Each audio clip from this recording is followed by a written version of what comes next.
When his two terrorist groups had failed to execute Miss World and her mother, much less locate them, Dawood Ibrahim increased the manpower of his search and destroy teams.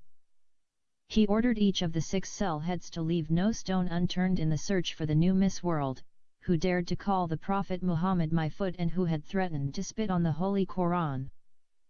The 5 crime leaders and the hundreds of ruthless Muslim terrorists searched every hotel, every airport, every railway station, and every bus station in Mumbai. Even the satellite towns of Pune and Aurangabad did not escape their scrutiny. A few went off as far as the tourist city of Goa. Even the crime leaders' informants, contacts, and associates were put to task. The whole useless exercise finally got a lead when one particularly helpful police officer tipped off the Mumbai dreadful Muslim mafia. He leaked information regarding Rani Krishna. Soon the Dawood Ibrahim's terrorists knew all about Rani's sister in Baroda. The informer suspected that Rani was on the run and laying low at her sister's place. At the very least, the sister was probably the first person who would know where she was hiding out. Needless to say, they capitalized on the one and only lead they had. 11 of them immediately headed out to verify the lead. With any luck, they would bag the old lady and her daughter. With as much haste as humanly possible, they arrived in Baroda only to find out that the trail was at least 3 days old. The 11 terrorists broke into Lakshmi's house at nightfall. The 2 German Shepherd dogs had already been neutralized. Her 3 security guards were knifed, and the house was all theirs. They entered Lakshmi's bedroom while she was still asleep. When they woke her up, she blinked at the sight of a roomful of street thugs wielding knives dripping with blood. It didn't take them long to tell her why they had come. At first, Lakshmi denied knowing where her sister and her niece were. When the Muslim terrorists began ripping out her fingernails with pliers, she admitted that the mother-daughter pair had already left after staying for 2 days, and were now probably en route to New Delhi. Continuing their persuasive methods, the terrorists now not only knew where they were headed but also where they were planning to stay and who with. Under torture, Lakshmi blurted out everything. She confessed how her sister was planning to flee India, where Rani and Aphrodite were planning to stay in the capital city, and how they intended to make their way to the United States of America. She also divulged her sister's private cell phone number. After being raped by some of the men, they dispatched a blade to the heart. On the way out, the terrorists, not one to waste their efforts, looted the house of jewelry and other valuables. They thoughtfully took Lakshmi's cell phone, hoping to use it as a tactical advantage. The following day, 3 of them returned to Mumbai to brief the others. The other 8 wasted no time in making their way to New Delhi on the Rajdhani Express train. What the normal Indian trains cover in 24 to 36 hours, the Rajdhani would do in 12. Dawood Ibrahim's men were in a good mood. At this rate, they would be able to make up valuable lost time. The trail was no longer cold. It was now only a matter of time before they reported the news to their boss in Dubai. They would soon be the toast of the underworld, not to mention the adoration of the Muslim world. The terrorists arrived in Nazam al-Din station at 6 o'clock in the morning. From Old Delhi, the 8 terrorists took 2 taxis and told their drivers to take them to the YWCA in New Delhi. Their exuberant mood was soon going to evaporate. On their arrival at the Young Women Christian Association, they became furious when they were told that there were no Indian women by the names they mentioned. One of them put a dagger to the manager's throat, but she had nothing to tell them. She swore on the name of her Lord and Savior, Jesus Christ, that she had never heard of Rani Krishna or Aphrodite Khan. The terrorists vetted the guest register, but the names they were looking for were not listed. Not entirely convinced, they searched every room and cited every female guest in the face. As was their custom, every attractive female guest was raped. Anyone with valuables was relieved of them promptly. Rani Krishna had truly told her late sister that they were planning to put themselves up at the YWCA. Meeting the two Malayala nuns was the only thing that prevented them from falling into the hands of India's most dreaded Muslim terrorists. The two nuns might as well have been angels. Ronnie and Aphrodite accepted an invitation from Annie and Nancy to stay at their place. Faith Home had 3 other residents, an elderly nun and 2 fellow nuns. The mother and the 4 sisters would begin their day on bended knee for 2 hours, praying for the members of their church. Their daily task was to venture in twos, to the homes of their flock and pray with them. Having gone through South Indian vernacular education, they also had the benefit of 12 years of English medium instruction. All 5 were trained in Stuttgart, Germany, and hence spoke Malayalam, English, and German fluently. Rani Krishna related her story of how Aphrodite Khan came to be her daughter. She obviously had to explain how she was a Hindu, and her daughter, a Muslim. Rani decided to be discreet and not reveal all the reasons their need for seclusion or the reason they had left Mumbai so abruptly and come to New Delhi. The 5 nuns had always lived in a cloistered environment, away from the secular world. Much of what happened in traditional India was of no interest to them. None of them had any idea who Miss India or Miss World was. Their lives centered upon their church and their flock. Every day, they spent 8 hours praying for the welfare of others. The commonly used phrase in their vocabulary was "Praise the Lord." 10 daily prayers, or group meetings which convened 4 times a day. Immediately after settling in, mother and daughter made their way to the American embassy to apply for entry. The incredibly long queues greeting their arrival at the embassy served to change Rani's mind. Asking discreetly made her realize that the lines moved imperceptibly and one had to brave the blazing sun or the chill of tropical rains without even getting to the window dispensing the forms. The backlog for visa applications had extended the approval period to more than a year. Rani also did not like the idea of standing out in the open, in full view of terrorists. Her casual inquiries had led her to believe that approaching the Canadian embassy was a better idea. When they reached the Canadian embassy, they found even more people and longer lines. The normal waiting period was even longer. It would take between 18 months to 2 years to reach this promised land of hopes and dreams, the land that flows with money and honey. Obviously, there had to be other options. The Australian embassy was just as crowded and the New Zealand embassy seemed to have the same people in line. For 3 days, Rani and her daughter ran circles in New Delhi, without going anywhere and now, with no place to go. On their 4th day in the capital city of India, a casual conversation led to one of the travel agencies in town. It was impressed with their visa application under the auspices of a commercial enterprise. This would significantly shorten their wait time. Rani and her daughter had gone to an agency run by a Sikh. The larger-than-normal sign above his place of business announced, "Reach the promised land in no time flat." After the preliminaries, they were now looking at a fee of 300,000 Indian rupees each and 3,000 Canadian dollars for landing immigrant visas and 800 Canadian dollars for processing. The astute Singh sensed that his prospective clients were in a big hurry to leave, so he sealed the deal by claiming that he shortened the processing time of their Canadian visa to just under 6 months. In order to do that, he had to submit their applications to a Canadian embassy in one of the European cities of London, Paris, or Berlin. He added that, it would be their responsibility to obtain travel visas for their interviews in the city of their choice.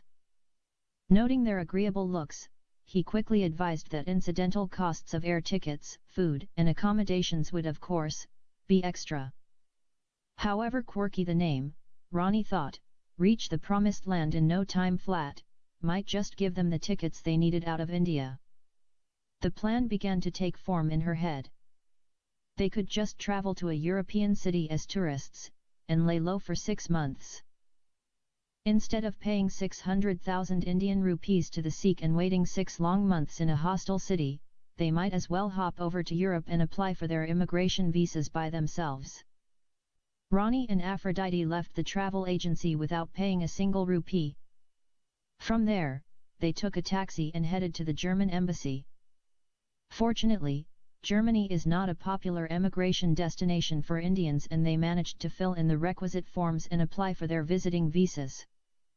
Since both their passports had already documented their travels to London, Paris, and Zurich, among others, their tourist visas were affixed to their passports without further ado that very same day. Their very next stop was the Air India office. By the time they paid and confirmed their first-class tickets at 5:30 p.m., they had less than 4 hours to take off, and 1 hour to check in. The Malayalam nuns were at least 2 hours travel away, time they did not have. They decided to call from the Indira Gandhi International Airport and thank them for their love and kindness, ending the phone call with grateful goodbyes. By this time, the nuns now knew why they were in such a hurry to fly off to Berlin. Rani decided to call her sister in Baroda. She wanted to say goodbye to her and tell her about her change in plans. She tried the house and cell phone number several times, but could not get through. Rani had not called her sister since leaving her house 5 days ago. Guilt ate at her and she decided to ask a favor from the Malayalam nuns. Annie agreed to call Lakshmi the following day and inform her of the latest developments. If Rani Krishna had known what that phone call was going to bring to those loving Malayalam nuns, she never would have given them Lakshmi's cell phone number. Whether it was luck, coincidence, or divine intervention, who was to say? Miss World and her mother escaped the clutches of the most dreaded Muslim terrorists in India. They arrived safely in Berlin. The same could not be said for those they came into contact with. The innocent bystander toll of damage, destruction, death, and suffering, however, was incalculable. The first to fall was the young Hindu police officer who was paraded bare naked and raped in public by 6 ruthless terrorists. Her limbs were shot to pieces so as to render her handicapped. The cowardly terrorist attack on Rani Krishna's villa escalated the scale of violence. Innocent servants and police officers lost their lives to a bomb dropped from a hijacked helicopter. The destruction and mayhem continued into the third day, when over 200 workers and builders and their babies were decimated by 5 explosive charges, turning a building into thousands of tons of rubble. The heartless Muslim terrorists then systematically tortured, raped and murdered Rani's sister. The same fate befell many guests of the New Delhi YWCA. The last victims were the Good Samaritans, the Malayalam nuns who had sheltered Rani and Aphrodite for 3 days. When Annie used Faith Holmes' telephone to call Lakshmi's cell phone, she set off a chain of events that would devastate her world. Since the terrorists had already acquired Lakshmi's cell phone, locating Faith Holmes was child's play. When Rani had called her sister, the terrorists could not determine her location because she had used a public phone. The battery in her phone and Aphrodite's phone had failed. The Malayala sisters were tortured to coax every last bit of information out of them. The cold-blooded terrorists knew only too well that the simple nuns had only one thing of value. The most important and precious thing was keeping their vow of chastity and purity. To deny them even this, they were first molested, their bodies defiled, and then they were deflowered. After their violation, the nuns had lost all will to live. The simple country nuns took their vows very seriously, preserving their chastity, symbolizing their dedication of faith as brides of Christ and ambassadors to their Lord on earth. Coming from the dregs of poverty, they owned nothing material, save their honor and their faith. Now they had nothing left and were trying to retain what little faith they could salvage. For the 2 nuns, their one supreme offering was now null and void. They would have preferred death than to live with impure and unholy bodies. Their leader and mother begged the terrorists to do anything to the 4 young Malayala sisters but rape and defile them. If the Muslim terrorists learned anything from the streets, it was the idea of leverage and terror. So they exploited the one weakness of the nuns until they were sure they got all the information they could. They refused to believe that Miss World and her mother had already left India and travelled to Germany. Rani's own sister had confirmed that she was on her way to New Delhi to apply for a US visa. The first nun to be raped was Annie. She had to suffer the terror and the shame in front of her mother and fellow sisters. She had to bear the brunt of 3 savage attacks. Nancy was next. When the rape of the 2 nuns did not give the brutal terrorists what they wanted, they decided to up the ante by threatening to kill the remaining 2 nuns. With no information forthcoming, the 3rd nun was repeatedly stabbed in the chest. The other nuns could not stand the brutal murder of their sister, so they closed their eyes and surrendered their fate to the Lord. They couldn't even cry out since they were by now muffled and gagged. In their hearts, Annie and Nancy felt the murdered sister was more blessed than them because she died as a martyr and went to the Lord as holy and an undefiled virgin. After the rape of the 2 nuns and the murder of the 3rd, the terrorists had to admit that the nuns were simple of no more use to them. So, they spared the 4th nun and left. Later on, the pastor and elders of the church, even some of the congregation, could not deal with the trauma and simply attributed the horrors of the attack to what made sense to them. Given their simple religious understanding, the 2 nuns who were raped and the one who was murdered were not living a righteous life, and that was why the Lord allowed evil to befall them. The 4th nun who was untouched must have been living a holy life that pleased their Lord, and so, was spared. The old mother was counted very much righteous and most holy because the children of the devil spared her their evil retribution. Unfair as it was, Annie and Nancy were asked by the church leadership to step down from the upper faith home and live in the lower faith home among the lay believers. Miss World and her mother arrived in Berlin before the evil Muslim terrorists fixed their savagery upon the Malayalam nuns. It was early in the morning when their plane landed at the Berlin Tegel International Airport. They went to a nearby hotel and checked in. Ronnie knew that in order for them to apply for US visas, they would need to have a local Berlin address. After a few days in relative peace, life took on a slower pace and they began to look for an apartment to rent. Leaving the hotel, Ronnie made a quick tour of the city to get accustomed to their surroundings and temporary residence. The sight of thousands of traditional black burqas and men draped in Arab robes and sporting long beards reminded them of the need to keep their guards up. From that point, neither one of them would step out in public without being veiled and in what was their only protection, a black burqa. The risk of Miss World being recognized and retargeted was just too high. Ronnie came to the uneasy conclusion that Muslim hardliners were a deadly disease spreading among people who had no natural resistance to them. She now understood that they were mired in what was a worldwide plague and that terrorism was the forefront and symptom of the militant Islamic culture for over 1,400 years, almost since its inception. Ronnie and Aphrodite remained held up in their hotel for an uneasy week before they managed to find an apartment in an area mainly inhabited by whites. The rent was very high, but Ronnie preferred to pay for the relative security than to opt for a more reasonable unit in an area teeming with Muslim immigrants from North Africa. After receiving their keys, Ronnie and Aphrodite made their way to the American Embassy in Berlin. German efficiency must be infectious because they were given their applications almost immediately. Ronnie reminded Aphrodite to apply as a businesswoman who would like to start an import-export business between the nations of India and America. At that time, Aphrodite had over $100 million in her account, something that was definitely to her advantage. Instead of the projected 6 months, Ronnie and Aphrodite completed the U.S. immigration process in 2 months. The process was accelerated by Aphrodite's choice for a business visa. She attached a copy of her Swiss bank account in Zurich to her visa application to prove financial independence. The phone call from the embassy confirming the issue of their visas earmarked the happiest moment of their lives.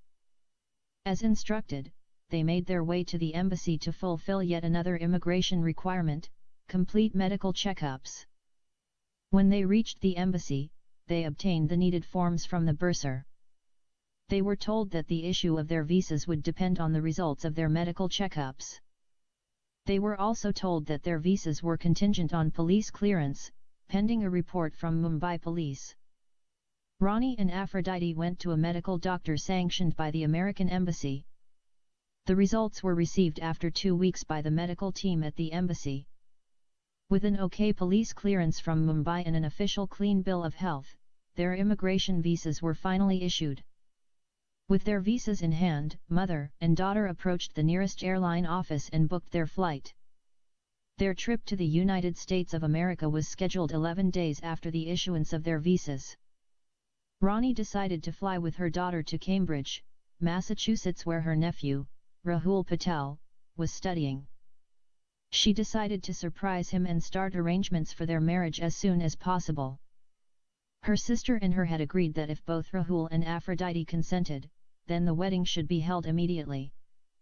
Lakshmi Patel, of course, would fly over if and when the marriage took place. This time around, Rani Krishna had decided not to phone her sister to inform her about their immigration status. She wanted to surprise her too. She wanted to let her nephew be the one to break the good news to his mother and announce their decision. She continued making plans, and somewhere over the Atlantic, decided to bunk in with her nephew until she could find a nice apartment in a Muslim-free neighborhood. Rani bought beautiful gifts for her nephew and decided to let Aphrodite take the credit. When only 3 days remained for Rani and Aphrodite to fly to their sanctuary, something unexpected happened. It was early in the morning, when their apartment was raided by the German police. It happened on the day they had planned to take their last tour of the city. That plan was undone by 3 policewomen and 2 policemen blocking their doorway. Rani had opened the door. For the last couple of months, they had not received even one guest. Rani opened the door thinking that it was merely someone who needed directions. Aphrodite was taking her morning shower. She woke up late from all the last-minute shopping. The Berlin police asked for Rani Krishna. Rani responded to them saying, "I am Rani Krishna. Ms., we need you to come with us to police headquarters. We have a warrant for your detention." "What have I done?" "All will be explained at police headquarters. Please cooperate immediately or we will have to forcibly arrest you." While the police officers were talking to Rani, Aphrodite overheard the stern exchange and came running out of the washroom. She did not understand what they had said to Rani, but she knew they were police officers. She saw the German police in their uniforms many times and hence recognized them when they showed up at their apartment. Aphrodite began to shake and sweat. She remembered the hard-hearted Muslim terrorists who caused them to flee out of India. She thought that somehow there was a connection between the police officers and the terrorists who wanted to kill her in India. Rani perceived the indescribable fear in the face of Aphrodite and hence talked to her in Hindi and assured her that there was some misunderstanding. Then, she told her to quickly put on her dress and come with her to the police station. Rani did not like to leave Aphrodite alone for a second. Aphrodite did not have the coping skills to deal with both the situation at hand and their long-standing problem with the merciless Muslim terrorists. Anyway, Rani expected to clear up the misunderstanding soon. Neither one of them could have anticipated the events of that day. At the police headquarters, the German police told Rani that she was accused of murdering her sister in Baroda, India. Rani froze, unable to digest the fact that her sister had been murdered. The officer went over the details of how she was beaten, raped, and murdered. According to the Germans, the arrested suspects confessed that they were hired to do the job by Rani Krishna. The motive of the killing was robbery. Known to be missing were her jewelry and many costly household items. The suspects alleged that the valuables were given to Rani. The suspects also admitted to receiving a large amount of money from Rani upon completion of the robbery. It was the Muslim terrorists who supplied information on her location which led to her capture. As far as the Baroda police was concerned, Rani Krishna had fled with an undisclosed amount of valuable property, headed to Berlin to lay low, pending her escape to America. That day, Rani pleaded with the German police but they did not seem to heed her vows of innocence. Aphrodite, lost in all the upheaval, cried her heart out and begged the police to let her mother go but they did not give her any consideration. They simply told Aphrodite that she was free to go. Her mother, on the other hand, would be escorted back to India by Interpol at the earliest convenience. Aphrodite continued to beg for her mother's release. Rani herself was silent, knowing that the net of conspiracy was closing in on her, cast by Dawood Ibrahim's Muslim gangland terrorists and the corrupt Indian police. Rani, her mind still working like clockwork, realized that her adversaries were expecting both mother and daughter to be shipped back. Turning to face Aphrodite, she spoke clearly and firmly in Hindi and in a tone that told Aphrodite to listen carefully and not interrupt. Aphrodite was to carry on with the plan. Once she had been cleared of the charges, she promised to join her in the US. She reminded Aphrodite that she was to locate her cousin, Rahul Patel, and stay with him. Rani glanced around, wanting to make sure that none of the Germans in the room understood. Aphrodite was told that her name, from this point on, should be Amrita Khan, and never to reveal her identity as Miss World to anyone. Amrita Khan was firmly instructed, she should neither reveal her true identity, neither should she remove her burqa or show her face to any mortal being until her mother joined her in the States.